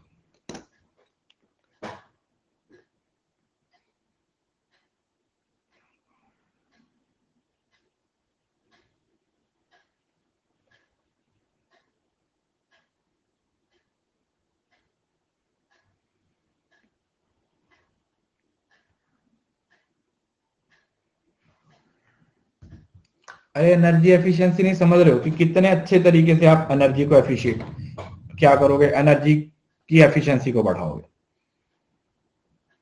अंजलि वो वाला पॉइंट भी आगे पढ़ाता हूं, इससे आगे पढ़ेंगे वो वाला।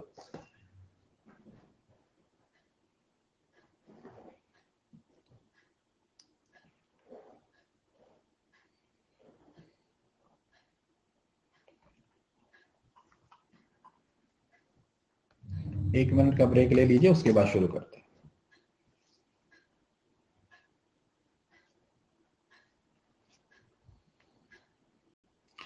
यार जो पेरिस समिट है उसको 23 में रिव्यू करेंगे क्योंकि वो 19 में इंप्लीमेंट हुआ है। जो फंड बनाया है वो 20 में बना, इस वजह से उसको 25 में रिव्यू करेंगे।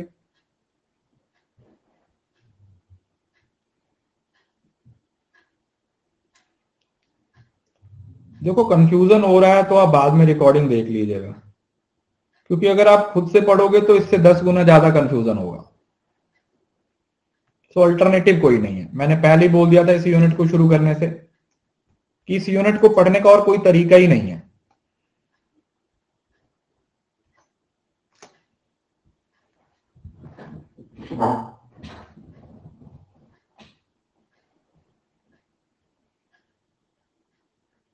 एमडीजे और एसडीजे भी पेंडिंग है,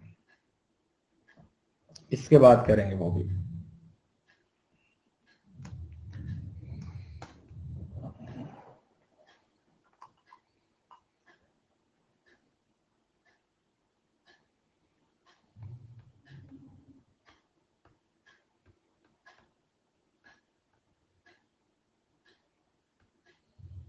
यार एक लोग ना, मैं आपको बताऊं, मैं ना जो चीजें आपको 4-4 बार बताता हूं ना, अगर आप उन्हीं चीजों को बार बार पूछोगे तो फिर वो अच्छी बात नहीं है।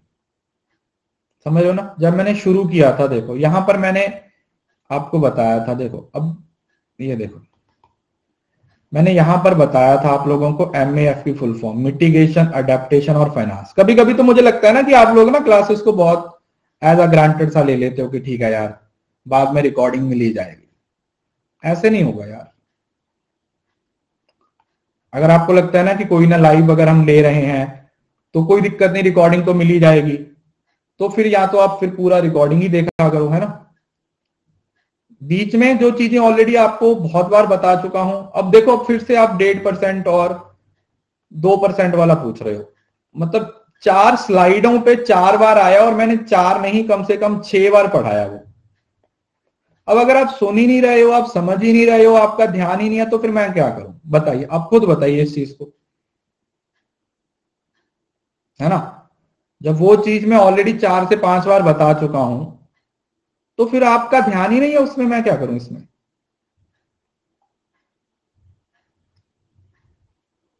है ना। तो मेरे एंड से कोई प्रॉब्लम नहीं है यार, आपको भी थोड़ा सा इस चीज के बारे में समझना चाहिए, क्योंकि अगर आप इन क्लासेस को एज ग्रांटेड लोगे ना तो फिर तो कोई फायदा नहीं है। नहीं, नंबर ऑफ पार्टीज नहीं पूछा जाता, पार्टीज का नंबर नहीं पूछा जाता।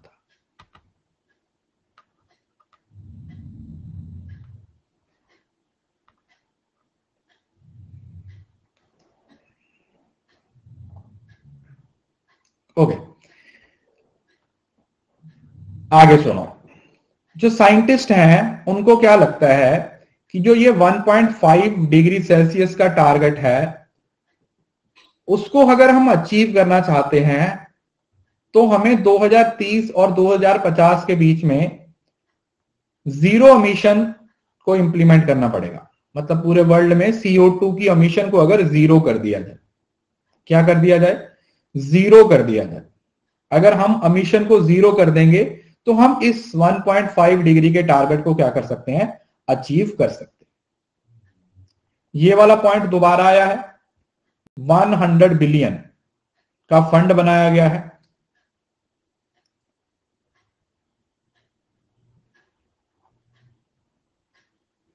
और उसके बाद ये यूएस वाले के बारे में लिखा हुआ है। मतलब कौन से आर्टिकल को बेस बना के यूएस इससे बाहर गया था, आर्टिकल 28। मतलब इसका आर्टिकल 28 ये बताता है कि अगर आप इससे विदड्रॉ करना चाहते हो तो आप विदड्रॉ कर सकते हो।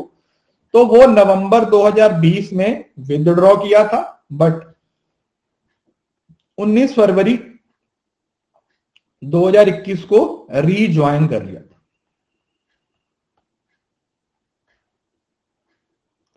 रीज्वाइन कर लिया था।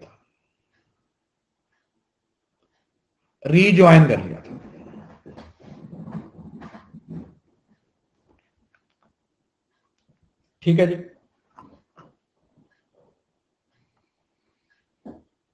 ये अगर पढ़ना हुआ तो पढ़ सकते हो, वैसे इतना इंपॉर्टेंट नहीं है। ठीक है, ये स्टैटिक पोर्शन नहीं पूछा जाएगा। ये आपके कुछ की एस्पेक्ट्स हैं, मतलब कुछ सेक्शंस के बारे में बात हो रही है। अरे बेटा 2019 में वर्किंग शुरू की थी यार। एक तो ना मुझे ये समझ नहीं आता कि आप लोग ना, अब अगर मैं स्लाइड पे आपको दिखा दिया ना तो मुझे बोलना मत। ये देखो, मैंने स्पेशली बोला था, ये देखो 2019 में, उसके बाद 2024 में उसको रिव्यू करते हैं। अब एक तो आपको ना विश्वास नहीं होता।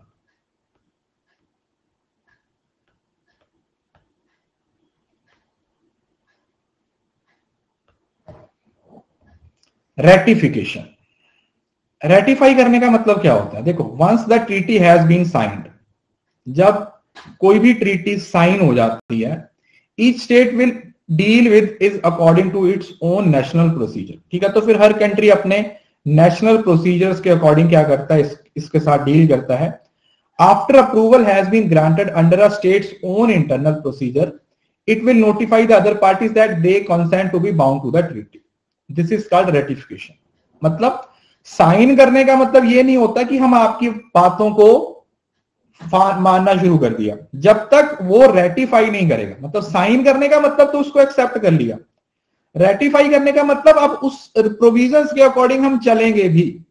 ठीक है जी, कि अब जो प्रोविजंस आपने दे दी है ना, उन प्रोविजंस के अकॉर्डिंग हम काम भी करेंगे, जो भी आप बोलोगे उसके अकॉर्डिंग हम काम भी करेंगे। उन प्रोविजंस के अकॉर्डिंग हम काम भी करेंगे। ठीक है जी, इसमें किसी बच्चों को कोई दिक्कत? हाँ बिल्कुल। Target for Paris agreement.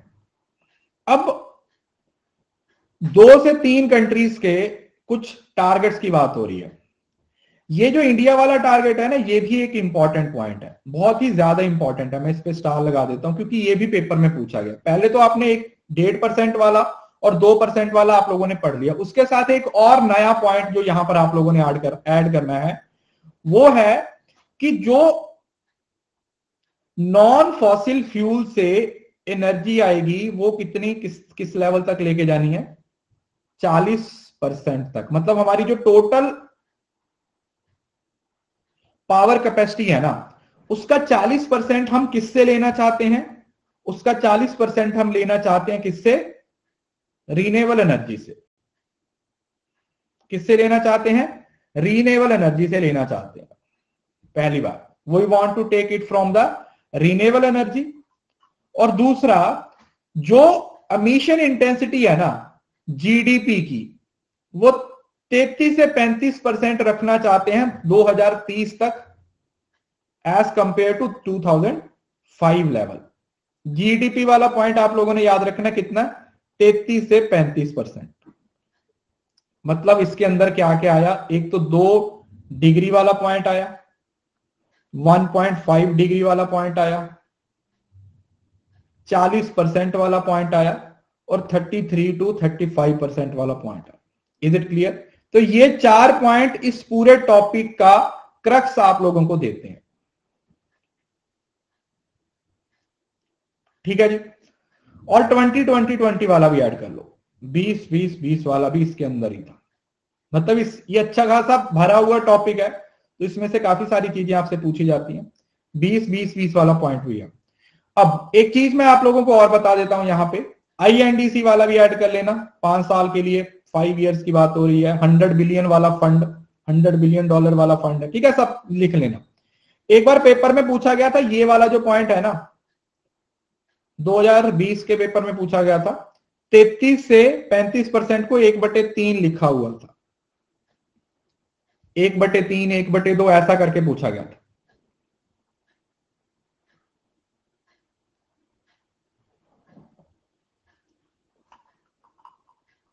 वंदना, आप मेरी प्रोफाइल में जाइए बच्चे, आपको सब मिल जाएगा, कोर्सेज को एनरोल कर लो। पेपर 1 की क्लास सुबह 11 बजे होती है।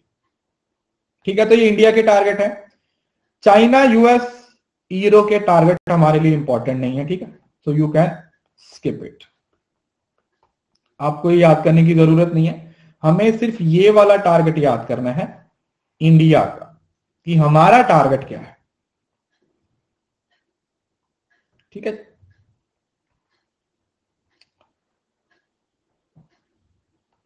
उसके बाद इंडिया ने क्या क्या इनिशिएटिव लिए हैं इसके लिए। अब ये तो टारगेट चेंज हो गया है।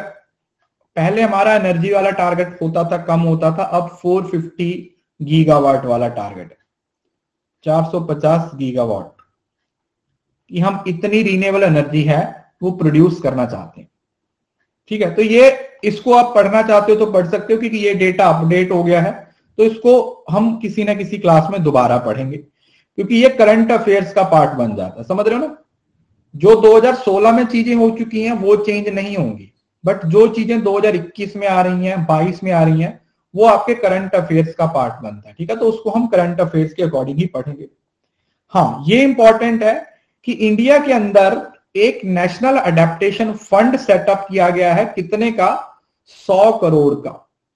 कितने का? 100 करोड़ का किया गया है। और इसमें पैसा कौन सा आएगा? जो आपने कोल पे सेस लगाया था 2017 में एज पर जीएसटी, पढ़ा था ना?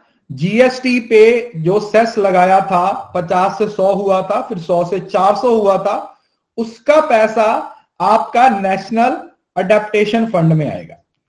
कहां पे आएगा? नेशनल अडेप्टेशन फंड में आपका पैसा आएगा। और इस फंड को मैनेज कौन करेगा?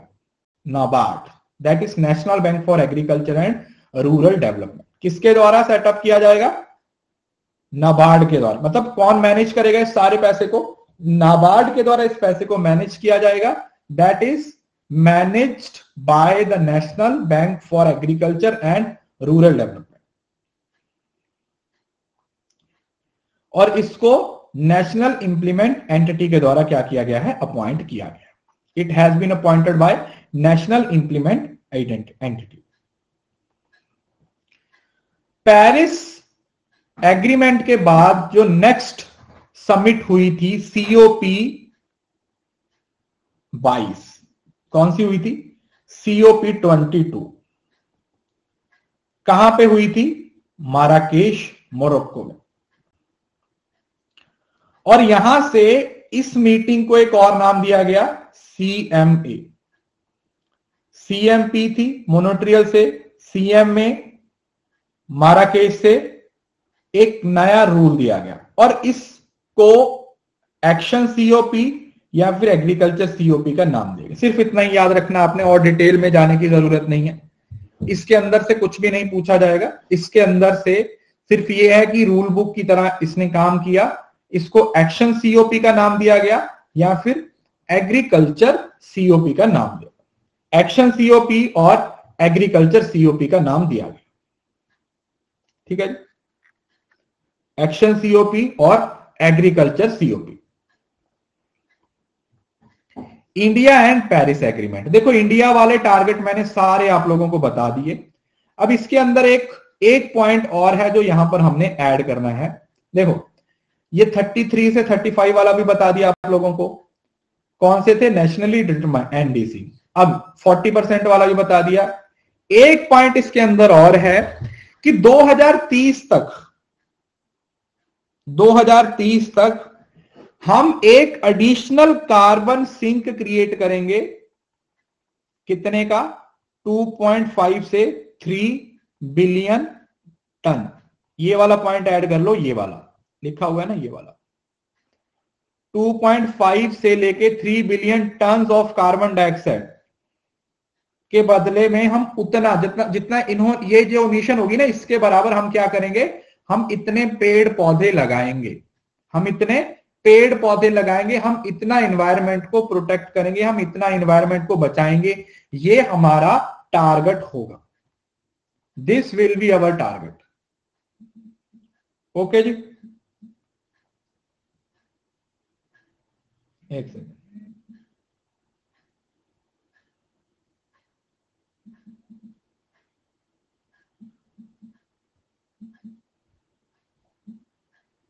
तो इंडिया के टारगेट्स बहुत ज्यादा इंपॉर्टेंट हैं, चाहे वो आईएनडी से रिलेटेड हो, 2020 से रिलेटेड हो, 33%, 35 वाला हो, कोई भी हो, हर टारगेट की अपनी एक इंपॉर्टेंस है जो आप लोगों ने याद रखना, ठीक है। क्योंकि पेरिस, मैं एक आप लोगों को बात बता देता हूं, जो पेरिस एग्रीमेंट है ना, इससे बिल्कुल डायरेक्ट क्वेश्चन पूछा जाएगा आपको, बिल्कुल डायरेक्ट, सीधा सीधा क्वेश्चन आपसे पूछा जाएगा,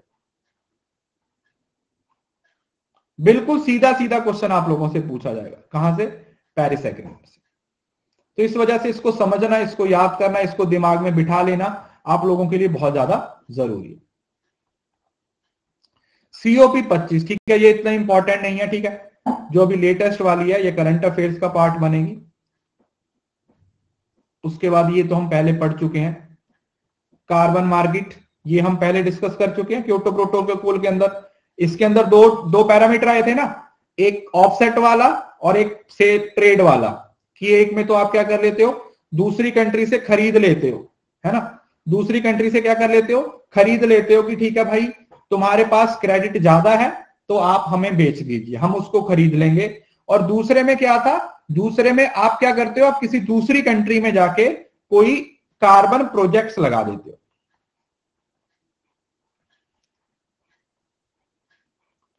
क्या कर देते हो, अब दूसरी कंट्री में जाके क्या कर देते हो, कार्बन प्रोजेक्ट लगा देते हो, अफॉरेस्टेशन कर देते हो, मतलब अफॉरेस्टेशन।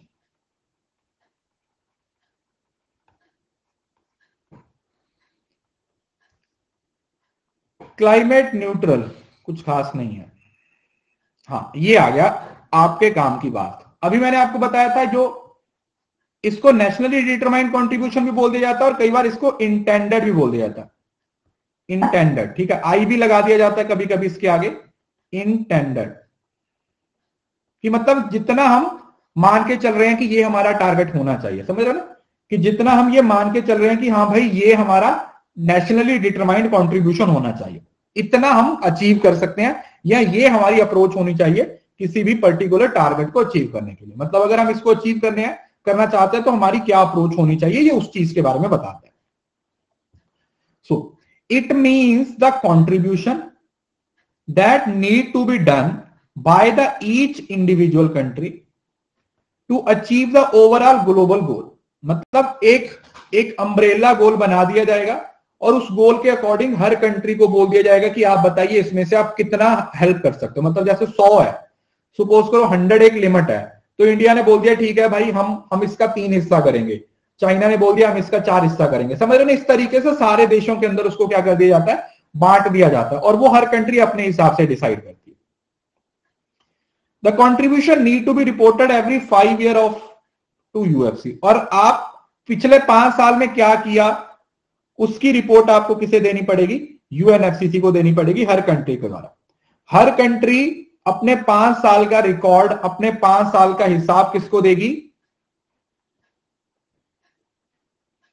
यूएनएफसीसी को देगी।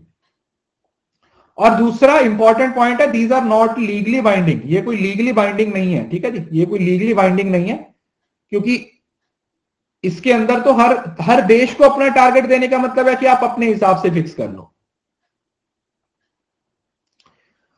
This goal is to make sure that all countries have access to technical expertise and financial capability to meet the climate change। इसको फिक्स करने का अल्टीमेट टारगेट क्या था, इसको फिक्स करने का जो हमारा अल्टीमेट टारगेट था वो यही था कि हम किस तरीके से सब लोग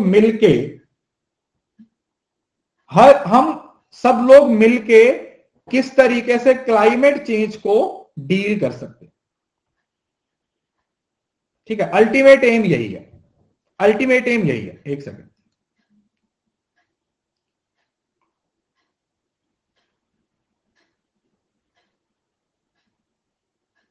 एक सेकंड,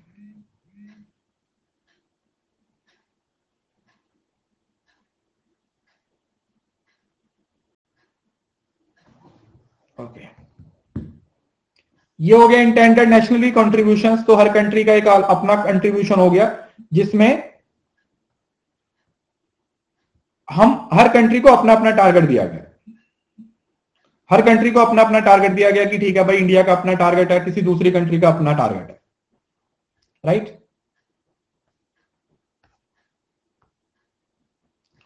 इंडिया के टारगेट इंडिया ने अपने टारगेट्स को कब अनाउंस किया था? 2015 में। 2015 में, जिसके अंदर इंडिया ने कौन कौन से टारगेट्स दिए थे? 33% वाला, 40% वाला, जो भी था वो इंडिया ने अपने अपने टारगेट दिए थे हर चीज को लेकर।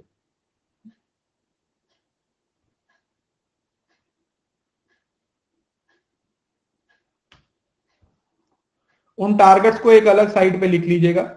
अब ये उन्हीं चीजों को ना अलग तरीके से प्रेजेंट किया गया, समझ रहे हो ना? जैसे इमिशन कितना रिड्यूस करना है? 33 से 35%। 40% रीनेबल एनर्जी कैसे क्रिएट करेंगे? वो जो हमारा रीनेबल एनर्जी का टारगेट है, ठीक है, वो आगे पढ़ेंगे। और उसके साथ साथ 2.5 से 3 बिलियन, 2.5 से 3 बिलियन, 2.5 से 3 बिलियन टन का जो कार्बन डाइऑक्साइड है उसका हमने एडिशनल फॉरेस्ट और ट्री कवर लगाना है, उसका हमने ट्री कवर लगाना है।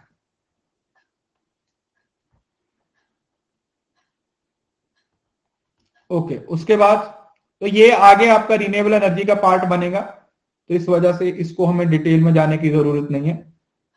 फंड ये हमने पढ़ लिया है 100 करोड़ वाला, समझ रहे हो ना? ये वो पहले वाली ही चीजें रिपीट हो रही हैं कहीं ना कहीं, ठीक है। ये थोड़ा पढ़ लेना इसको अपने एंड से, ठीक है, क्योंकि मैंने ओवरव्यू आप लोगों को दे दिया है कि इसके अंदर क्या है, नाबार्ड के द्वारा एनआई, ठीक है, ये सारी चीजें मैंने आप लोगों को बता दी।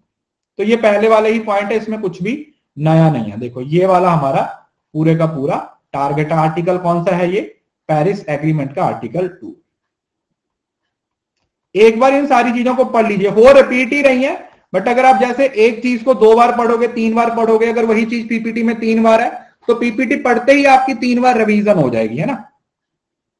3 बार तो आपकी वैसे ही रिवीजन हो जाएगी। उसके बाद वैसे जब आपके नोट्स बन गए तो उसके बाद आप जैसे मर्जी उसको रिवाइज करते रहिए। तो आई थिंक आज हमारा काफी है पेरिस एग्रीमेंट, क्योंकि अगर अब मैंने मोनोट्रियल भी शुरू कर दिया तो आपका दिमाग एकदम से खराब हो जाएगा।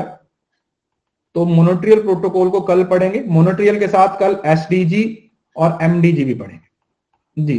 पेरिस एग्रीमेंट आप लोगों का खत्म हो गया, इतना ही है। पेरिस एग्रीमेंट के अंदर यही पॉइंट है जो आप लोगों ने याद। प्लीज मैं आपको फिर से बता रहा हूं बच्चे, ये जो टॉपिक है ना, इस यूनिट को साथ ही साथ कवर करते रहिए।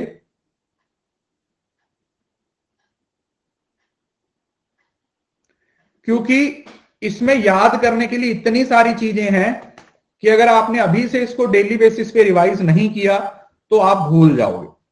और आपको पता है कि आपके पास टाइम की कमी है, 90 दिन का ही टाइम है आपके पास। इन 90 दिनों में आपको सब कुछ पढ़ना है, कवर करना है, रिवाइज करना है, पीवाईक्यू प्रैक्टिस करने हैं, तो टाइम कम है। अब तो एक और कम हो गया ना, कल का दिन गया, अब कितना रह गया? 89 रह गए। आज का दिन चला गया तो 88 रह जाएंगे, फिर 87 रह जाएंगे। इसी तरीके से टाइम तो रुकेगा नहीं, टाइम तो अपनी जगह चलता ही रहेगा। आप लोगों के लिए इंपॉर्टेंट है क्या करना? हर चीज को टाइम से कवर करना। डरा नहीं रहा हूं, देखो डराना ऐसा होता है कि आपसे नहीं होगा, ये होगा, डरा नहीं रहा हूं। इसको बोलते हैं रिमाइंड करवाना, डराना थोड़ी होता है। इसको बोलते हैं रिमाइंड करवाना, ताकि आप लोगों को याद रहे कि नहीं नहीं यार पढ़ना है। मैं आपको क्यों डराऊंगा? आप मेरे को एक बात बताओ, मुझे क्या मिल जाएगा आपको डरा के? मैं तो आपको मोटिवेट करना चाहता हूं। मैं तो चाहता हूं कि आप लोग अभी से सीरियस हो जाएं पढ़ाई को लेके, है ना?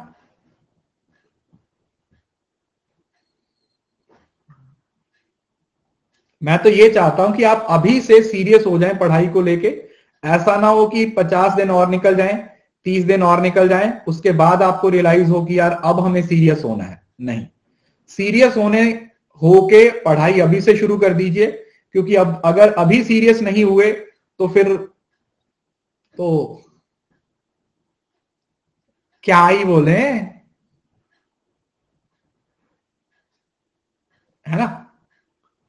चलो मिलते हैं नेक्स्ट। देखो अब हम अज्यूम यही करके चल रहे हैं बेटा कि हमारा जो एग्जाम है वो जून में ही होगा, बाकी तो अब एनटीए पे डिपेंड करता है कि एनटीए आपका एग्जाम कब लेगा। बट हम ये मान के चल रहे हैं, हम अपने आप को एक डेडलाइन दे दी है 30 मई की, जनवरी फरवरी मार्च अप्रैल मई, 31 मई हमने अपने आप को एक डेडलाइन दे दी है कि 31 मई तक हमें सब कुछ कवर करना है।